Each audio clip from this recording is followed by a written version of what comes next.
Hello again, chapter 51, Pride and Prejudice. So let's go ahead and talk about that. Number 1, why did Jane more especially dread Lydia's arrival? Bless her sweet, tender heart. Oh, Jane, what a doll.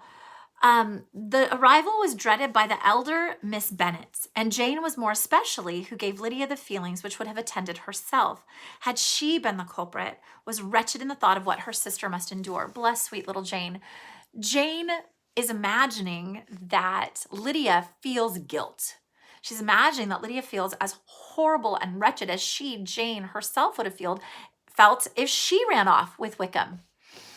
Unfortunately, Lydia is not Jane. Unfortunately, Lydia has no moral compass, let's just say. Number 2, why was Elizabeth disgusted and Miss Bennet, Jane, shocked at Wickham and Lydia when they arrived at Longbourn? Because they did not behave any differently. They thought it was just this big funny joke, and they were not contrite in their behavior. They were not sorry for their actions at all. They just thought it was something to do, basically. Let's look at number 3. What was Lydia's idea about being married? She thought it was fun. She said, I had no idea. When I went away, I am sure I had no more idea of being married till I came back again, though I thought it would be great fun if I was.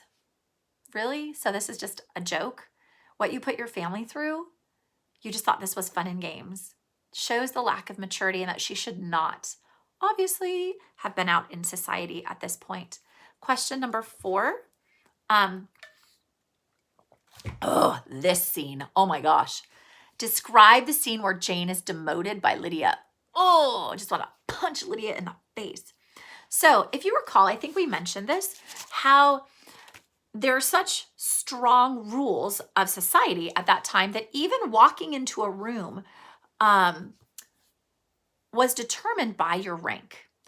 Whether it is your home and Lady Catherine de Bourgh is visiting, and so Lady Catherine obviously would go in on the arm of the owner of the house, who is Mr. Bennet, into dinner, or if they were all got up to leave a room, then Lady Catherine would go out first because she is the highest rank in society.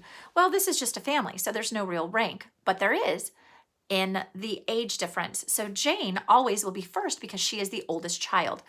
And I think I mentioned this. If they had a brother, even if he was younger, the brother would always go first because he was the male.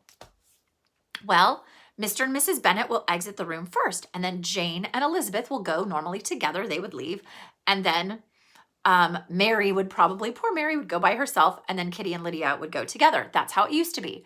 But now, because Lydia is a married woman, she in society, sorry, I just got a text. Can't look at that one. I'm going to cry. She in society has precedence over her sisters because she's a married woman. And so question number 4, I believe it was, Elizabeth could bear it no longer. She got up and ran out of the room and returned no more till she heard them passing through the hall to the dining parlor. She then joined them soon enough to see Lydia with an anxious parade. And an anxious parade, she's trying to show off, right? Walk up to her mother's right hand and say to Jane, "Oh, Jane, I take your place now, and you must go lower than me because I am a married woman." So she's basically saying to Jane, I am more important than you because I'm a married woman and you can't catch a man. So you need to be lower than me. When it is just a farce. And this whole thing is just because she couldn't control her hormones. And that's the only reason she's a married woman. Question number 5. Where apparently is the place to get husbands? According to Lydia, the place to get husbands is Brighton. So I already have a husband. Didn't have to go there this summer when we were in Europe. Thank goodness. Woo! Number 6. What does Lydia offer to do for her sisters before the winter is over? And then when you go away, you may leave 1 or 2 of my sisters behind you, she says to her parents after she encourages her parents to come and visit them up in Newcastle. And I dare say I shall get husbands for all of them. And one of my favorite responses in the book is Elizabeth's very subtle dig right after that, for question number 7, she says, I thank you for my share of the favor, but I don't particularly like your way of getting husbands, which should put Lydia in her place, but she's too much of a fool and doesn't pay attention to that.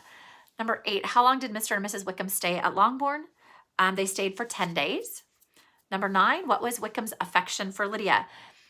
This is an observation from Elizabeth, but it's also a very truthful observation. Wickham's affection for Lydia was just what Elizabeth had expected to find it, not equal to Lydia's for him.